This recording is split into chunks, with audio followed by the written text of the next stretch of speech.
Hello everyone, my name is Rosie and welcome back to Rosie's Rapid Record Reviews. Yeah, let's get right into this one. Get off my dick and go find you a chick, or go find you a chick, and that's with all disrespect. Y'all ain't shining like this. Today we are going to be talking about Rich Brian's newest album, his newest one, Where Is My Head? And it's been a long 6-year wait for this album. It was originally going to drop earlier this year. I can't remember the exact date. I think it was like May or June, and then it got delayed a couple months back. And at first, that really annoyed me. I'm not going to lie to you. I had to wait 6 years for this shit, and then I'm like, you got another 4 months? Like, what is going on? But the singles he released after this really tided me over until this released, and I'm honestly kind of glad it got delayed, because whatever he needed to do to fix this in that short amount of time, he did it. I basically don't have like a single issue with this album. I feel like the time he's taken to get better at producing, to get better at rapping, singing especially, holy shit, his singing on this, we'll get to it. But before we get into that, you know, we like to draw the cover art on this channel. This time I cooked. I'm just going to be honest. I cooked. This is what we got here. Boom. Look at that. The sky looks a little odd, but it's hard to draw the sky when you only have markers. So I'll take it for what it is. And if you look over here, you will see the actual art, which is just gorgeous. I love how half and half it is, with the grass being on one side and the sky on the other. The track Senja starts off the album with a Indonesian sample, which is kind of similar to the Sailor if you think about it, which didn't really start with an Indonesian sample, but it started with a sample nonetheless that just kind of got you into the vibe of the album before we got into Brian's verse. And I think while this track to me isn't as great as the Sailor, it's a perfect tone setter for this album, and the beat switch into the heavier trap section where he's just going hard with these lyrics and the beat is bumping, that 808 is going crazy. I feel like that part is amazing. It shows you what the dichotomy of this album is going to be, with these more nice toned down guitar solos or beautiful synths and arps. And then you'll get these trap bangers, and that's something that we're going to go through this whole track list. It feels like every track on here is so connected. You could completely flip the order of this album on its head with every track, and I still feel like most of the transitions, if not all of them, would work pretty well. It's just he was able to find his own sound so well on this record, and that's something that I wanted to convey before I just start talking about the songs and be like, I like this sound and I like this sound. Track 2, Body High, has Toro y Moi, and I've reviewed one of his records on here, Mahal. That's a lovely album, incredible. That was one of the videos where I didn't have a camera, so that was cool. But the second I saw this track list and the features, I got so hyped for this album, and it's crazy that they're able to live up to it. The switch between Toro's chorus and Rich Brian's verses in here is just so satisfying. They both have pretty similar voices on this track, because Rich Brian's going for a higher singy voice to match Toro, and it's just such a vibe, man. Drums kicking in at the beginning make it a track that is super fun to repeat, because it'll just instantly come in with that like that's awesome. I love their chemistry on here, and I think this is only the start of how good Brian is going to mix with his guests on this record, because it doesn't feel like he just slapped some names he had on here. It feels like he made the song and he thought, this is the person that needs to be on this track. And I'd say that's even more true with track 3, Jumpy, which is featuring Ski Mask the Slump God, and is the first like real big rap banger on here. It starts off with this very nice vibey instrumental until it switches up and you get this wood block sound, this throughout the whole just trap beat, and this 808 that's just so aggressive. I love it. And for anybody who's watching this and is just saying to themselves, oh, Rich Brian, he is the one who used to have the name that played off the N-word, he couldn't rap very well, this is where you gotta shut up. Because if you listen to this song, he is going crazy on this verse. And on the chorus. The chorus doesn't even seem like it's a chorus until it wraps back around at the end and you're singing along to the whole thing. And I've heard this track like 70, 80 times, and it's still hard for me to rap along with him because this flow is just ridiculous. And speaking of ridiculous flows, we got Ski Mask on here, and that's just what he's known for. And his bars are so witty. Ric Flair, Nature Boy, Animal, Untamed. Hank Hill, bitch on my product is propane. Like, even me doing that just sounds so satisfying. And he's going crazy the whole verse. Like, he matches Brian's energy perfectly here. And I think if there wasn't one track a little later on, this would be the best, just pure banger rap track on this record. Took a Breath really reminds me of something that would be on the 1999 EP, or his EP after that. Sorry, I don't remember the name of it. It's pretty good. It's got New Tooth on it. That's a banger. But this is just like a nice indie pop banger. His verses are nice. I love the way the guitar strum switches when this chorus comes in, with him just going, get the fuck out of my, and then you hear the, like, that sound so satisfying to me. And overall, I mean, like, I don't have too much to say about it. It's just a bop. I'm still at the point where I can't decide my favorite on this record, but track 5, Butterfly, has gotta be up there. The ARP, the 808, just the performance, it's such a fucking banger. Like, I don't know how, like, Jumpy, I love Jumpy. That song is super addicting to listen to. I don't know how this isn't the one that blew up, because this has everything. It has just an absolute earworm of a hook. Yada have my pity.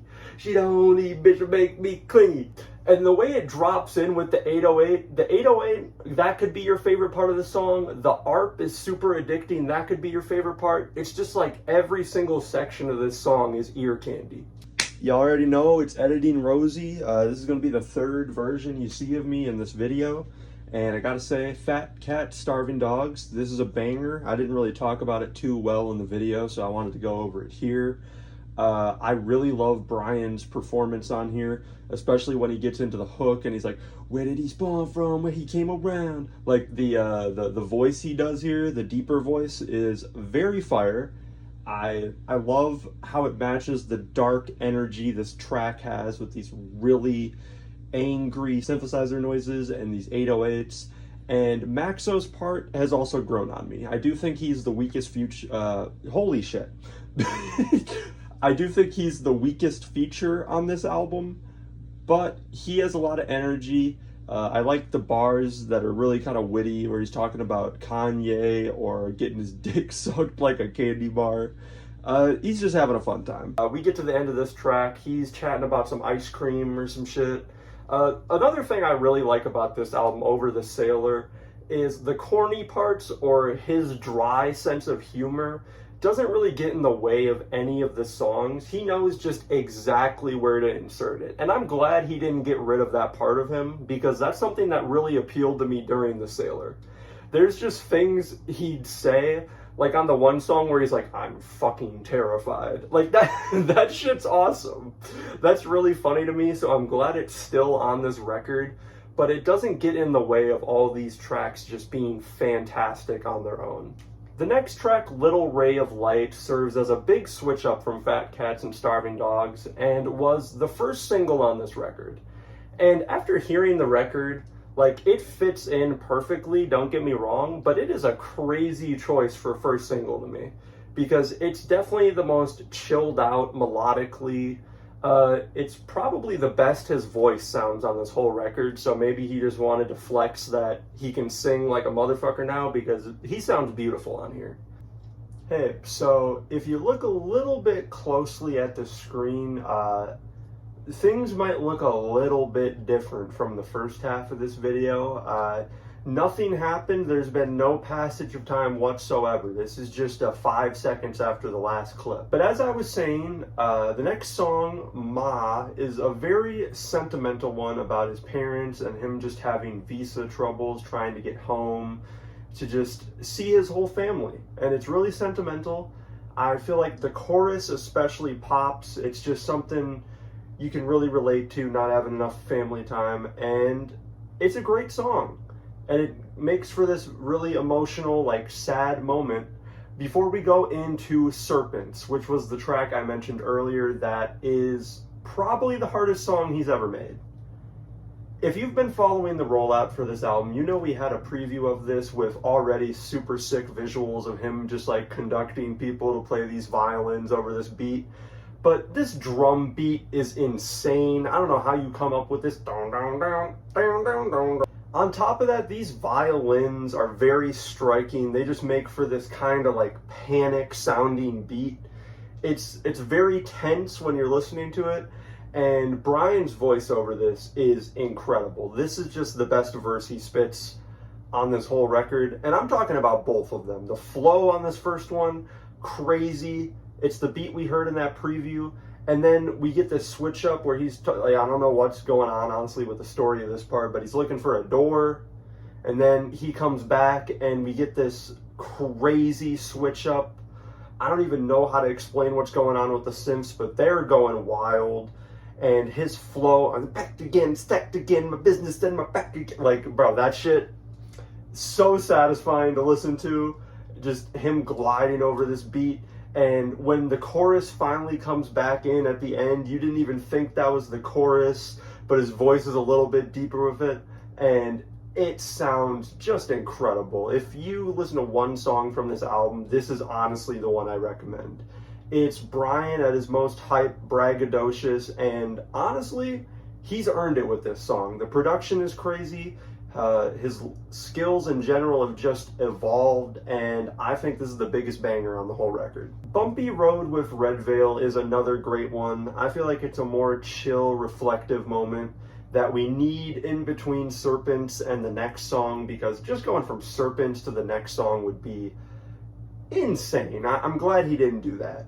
But Red Veil sounds amazing on here. I especially love his flow, like right when he comes in. Those first like 4 or 5 lines he spits are great.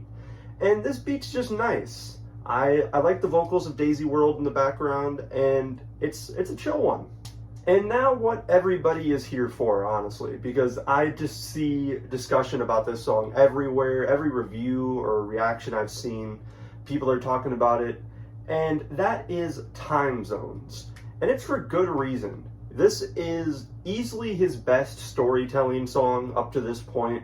It's so easy to follow. But what isn't easy to follow is my train of thought, which I absolutely lost during talking about this song. But, you know, we're here, we're back, and I'd like to say, to simplify it, the story of him, you know, like getting Skype, going on these COD lobbies, learning English from his friends in like US, and that leading to him getting a girlfriend online. It's all told very well, and it leads up to this particular point where his girlfriend breaks up with him, and he's like, you know, whatever, man, like I'll find somebody else. And then she hits him back up and she's like, yo, I just fucked somebody. And then Brian crashes out. And he does this all over the 6-minute duration of this song, and it makes for just a great experience listening to it. I especially love at the end when, even through all the stuff that happens during the song, he shouts everybody out and was like thanking them for getting him to this point in his career, because, you know, this is what made him start rapping, and this is what made him take a chance. And I think for everybody that's been a Rich Brian fan up to this point, this is just a song that's so nice to hear. It's great to hear about like his whole story and finally have it like put together like this. So I think Time Zones is an amazing song. And now we get to Is It, which was the one that I was going to say was my least favorite on here. Before I had 3 days between the first and the second half of this recording. Because this song is beautiful. I'm gonna be honest, this is the worst Brian does on the album. I don't think it's his fault. I just feel like his voice doesn't fit this style he's doing as well as it does on other tracks. But that isn't a problem because this production is gorgeous. Everything I said about Bumpy Road, just make it more chill, just nicer guitar tones. And then you put Charlotte Day Wilson and Daisy World on this, and they, oh my God, bro, they kill it. Like, Charlotte Day Wilson's performance, I love how her voice sounds. I don't think I've really noticed it before, which is weird because I've heard her on like several projects, but she really stood out to me here. And she guides this song throughout the most part until we get to this outro where things change up and it gets nicer. It gets like, the song honestly feels like hotter. It feels like going out into 100-degree weather, it just like in the morning. And you get Daisy World section, and she hits those beautiful high notes. It's a great song. I don't know why, but I am back again. It is because I could not talk about She. And to talk about this very quick, love the chorus. Curtis Wells just slams it. He sounds amazing. It sounds like this old 50s, 60s, just old school type instrumental. And Brian's bars are okay over this. It isn't a standout for me, but I like the music video, and I just like the vibe the whole track has going for it. Can you tell I got a stuffed nose, bro? Like, it just, I sound fucking stupid right now. And if you thought because of the last song I was going to stop glazing songs on this album, you are wrong, because the next track is Oh Well, and this is the best song on the album. I said I didn't have a favorite earlier, I lied. This is the best one, because every time I listen to this, it just gets fucking better. I don't know how he did it. At first, it just sounds like an R&B lo-fi song, but when you just have repeated listens of this, these vocals, these backing vocals by Daisy World are so pretty. They just fit the serene atmosphere of this whole track. The choruses pop like just pop rocks, bro. It's absolute ear candy. And the verses are great too. I just love how Brian sounds on this. It's different from the performance he gives on Little Ray of Light. It's more like laid back, but I feel like it fits this track very well.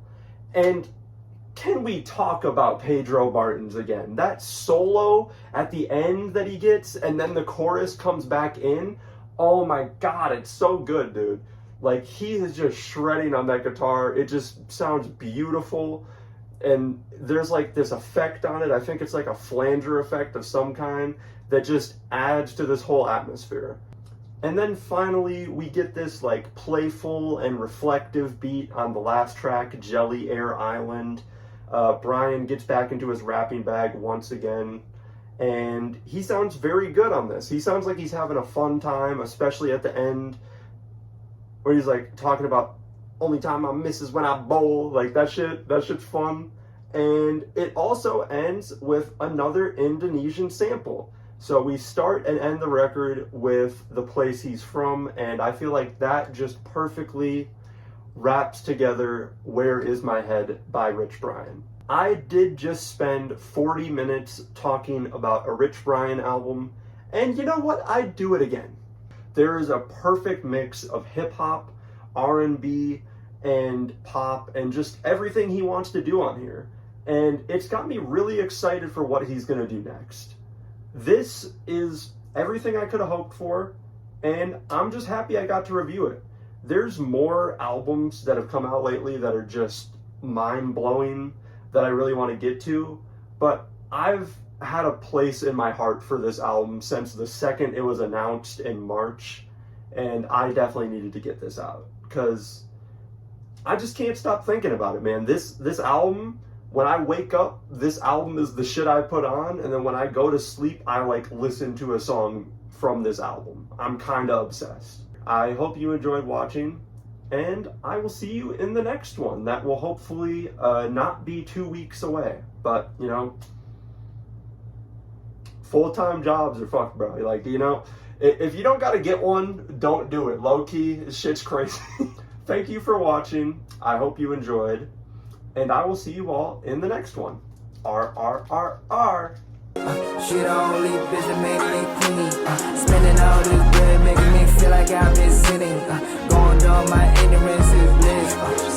got her going crazy, all these messages and paragraphs she sent. When I tingle my sense, it ain't safe. Snakes with a rock all in her face. Couple long beats and y'all feeling my pain.